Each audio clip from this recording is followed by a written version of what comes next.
Exercise 3 from set 8. It's a word problem inequality. Marcus can spend up to a total of $30 on supplies. Notebooks cost $2.25 each and pens cost $3.5 per pack. If n is the number of notebooks, so let's see, what do we have? We have that one notebook costs $2.25 and one pack of pens is worth $3.5. Now, n is the number of notebooks and p is the number of pens. He's gonna buy n notebooks.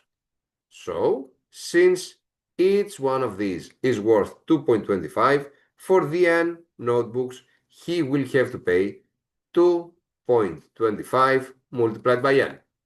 He will also buy p packs of pens. So, p packs of pens. But once again, since one pack of pen is worth 3.5, the p packs of pens will be worth 3.5 times p.